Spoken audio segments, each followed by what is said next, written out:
नमस्कार दोस्तों, स्वागत है आप सभी का अपना YouTube channel Piyush knowledge studio में। दोस्तों, अगर आपने राजस्थान बोर्ड द्वारा रीट का ऑनलाइन एप्लीकेशन फॉर्म फिल किया है और एप्लीकेशन फॉर्म में किसी प्रकार का कोई भी त्रुटि या मिस्टेक हो गया है तो कैसे उस एप्लीकेशन फॉर्म में अब आप करेक्शन कीजिएगा, उसकी A to Z जानकारी आज की इस वीडियो में बताने वाला हूँ। तो वीडियो को अंत तक जरूर देखिएगा, तभी आपको संपूर्ण प्रक्रिया समझ में आएगी कि आखिर कैसे सुधार होगा भी या नहीं, क्या कुछ तिथि जारी की गई है सुधार की उसको भी जानेंगे, क्या प्रक्रिया रहने वाली है A to Z जानकारी मैं बताने वाला हूं। तो जो भी जानकारी है मैं इसके ऑफिशियल नोटिफिकेशन के थ्रू ही दूंगा, जो भी सूचना जारी की गई है विभाग द्वारा। तो चलिए इसके ऑफिशियल नोटिफिकेशन को देखते हैं और जानते हैं हर एक जानकारी को विस्तार पूर्वक।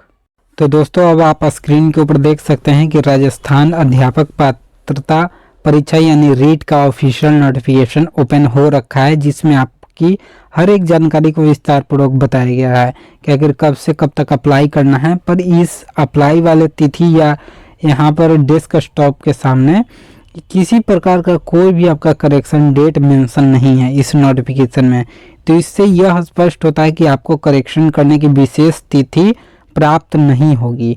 तो अब चलिए जानते हैं क्या कुछ बताया गया है प्रक्रिया की, आखिर जिन अभ्यर्थियों का गलती हो जाता है तो आखिर वो संशोधन या सुधार कैसे करेंगे, उसकी भी जानकारी दी गई है।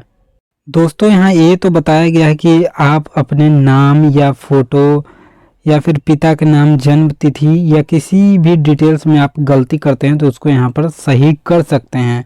साफ तौर पे बताया गया है कि सुधार कर सकते हैं, पर कैसे आखिर सुधार होगा उसकी भी जानकारी नीचे दी गई है, उसको यहाँ पढ़ लेना आवश्यक है। तो यहाँ साफ तौर पे बताया गया है कि जो भी कैंडिडेट अगर फाइनल सबमिट कर दिए हैं अपने एप्लीकेशन फॉर्म को तो वो करेक्शन नहीं कर पाएंगे, और जो फाइनल सबमिट नहीं किए हैं तो उससे पहले वे अपने एप्लीकेशन फॉर्म में हर एक जानकारी को दोबारा से वो रीडाटा करके रीअपलोड कर सकते हैं, यानी दोबारा से संशोधन कर सकते हैं। पर यहाँ साफ तौर पर बताया गया है कि ऑनलाइन आवेदन पत्र सबमिट करने के पश्चात किसी भी प्रकार का संशोधन नहीं किया जाएगा।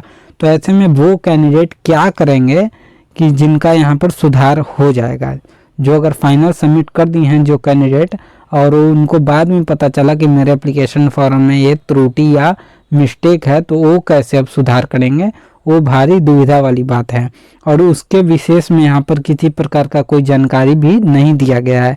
यहाँ साफ तौर पर बता दिया गया है कि पुनः अभ्यर्थी स्पष्ट किया जाता है कि अपने आवेदन पत्र की भली भांति जांच कर लें, इसमें रही त्रुटियों में संशोधन कर ले, अन्यथा आप परीक्षा में बैठने से वंचित हो सकते हैं तथा परीक्षा परिणाम आने के पश्चात भी अयोग्य हो सकते हैं। तो यहाँ पर ये नहीं बताया गया कि आप अब सुधार नहीं कर पाइएगा, यहाँ बताया गया है कि पुनः अभ्यर्थी स्पष्ट कर ले, यानी पहले आप जानकारी देख लीजिए कि आखिर आपका किस डिटेल्स में मिस्टेक है, उसको यहाँ पर देख लेने के बाद, स्पष्ट कर लेने के बाद आप उसमें त्रुटि जो हुआ है उसमें संशोधन आप कर सकते हैं। तो आखिर कैसे संशोधन कीजिएगा, कैसे करेक्शन कीजिएगा, उसकी जानकारी चलिए मैं आपको अब बता देता हूं। अब हर जानकारी आप स्टेप बाय स्टेप ध्यान पूर्वक समझिएगा कि आखिर आपको करना क्या है। अगर आप गलती आपकी हो गई है तो अब उसको सुधारना कैसे है, उसको ध्यान पूर्वक अब समझिएगा।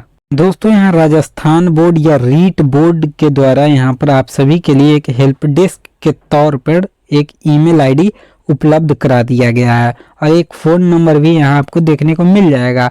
तो अगर आपके एप्लीकेशन फॉर्म में कोई गलती हो गया है तो सिंपल से आपको इस ईमेल आईडी पे एक मेल करना है। तो उस मेल पे आपको लिखना क्या होगा उसकी जानकारी मैं यहाँ बता देता हूँ। तो उस मेल में सबसे पहले तो आप अपना यूजर आईडी मेंशन कीजिएगा और जो पासवर्ड होगा वो मेंशन कीजिएगा। उसके बाद जो आपका नाम होगा, पिता का नाम होगा, जिस नाम से आपने आवेदन दिया होगा उसको वहाँ मेंशन करना है, और जो भी गलती हो गई है उसको सब्जेक्ट के तौर पर वहाँ लिख देना है कि ये गलती हो गया है। उसके बाद ही अगर आप ईमेल भेजते हैं तो आपका वहाँ पर सुधार होगा ऑनलाइन एप्लीकेशन फॉर्म में। हो सके तो दोस्तों अगर आप ईमेल करते हैं तो 1 सप्ताह या 10 दिन के अंदर में आपके फॉर्म को रीओपन कर दिया जाएगा। यानी जैसे ही आप इस ईमेल पे ईमेल सेंड कर दीजिएगा अपना, तो एक उधर से रिप्लाई भी आ सकता है, या फिर आप दोबारा से आप अपने यूजर आईडी पासवर्ड को डालकर लॉगिन जरूर कीजिएगा। ईमेल करने के बाद 1 दिन या 2 दिन के बाद या 24 घंटे बाद जरूर आप लॉगिन कीजिएगा और देखिएगा क्या आपका फॉर्म जो है वो रीओपन किया गया है या नहीं। अगर रीओपन कर दिया जाता है तो हर एक डाटा को आप दोबारा से क्लीन करके री डाटा यानी न्यू डाटा फिल कर सकते हैं। तो इस प्रकार से यहाँ पर करेक्शन करने का एक आप सभी का रास्ता है दोस्तों। अन्यथा आप फ़ोन नंबर जो दिया गया है इस पे कॉल करके भी पूछ सकते हैं कि आखिर वे विद्यार्थी या वे अभ्यर्थी क्या करें जिनका फाइनल सबमिट हो गया है और तब उनको पता चला है कि मेरे फॉर्म में त्रुटि रह गई है। तो ऐसे में आप यहाँ पता कर सकते हैं, या फिर आप करेक्शन डेट आने का इंतज़ार कर सकते हैं। दोस्तों बहुत सारी वैकेंसियाँ होती हैं जिसमें पहले आपका आवेदन का डेट निकाल दिया जाता है, बाद में जैसे ही आवेदन की तिथि खत्म होती है उसके बाद फॉर्म में संशोधन की तिथि यानी करेक्शन डेट जारी कर दिया जाता है और फिर उस माध्यम से आप करेक्शन भी कर सकते हैं। तो हर एक जानकारी पाने के लिए चैनल को जरूर सब्सक्राइब कर दीजिएगा दोस्तों, ताकि कोई भी सुधार से रिलेटेड अगर जानकारी आती है तो तुरंत मैं आपको सूचित कर सकूं। आई होप दोस्तों कि आपको आज का ये वीडियो पसंद आया होगा और आपके डाउट क्लियर हो गए होंगे। अगर इसके बावजूद भी आपके मन में किसी प्रकार का कोई डाउट रहता है तो ज़रूर कमेंट बॉक्स में पूछिएगा। तो मिलते हैं अगले वीडियो में किसी नए अपडेट के साथ, तब तक के लिए गुड बाय एंड जय हिंद दोस्तों।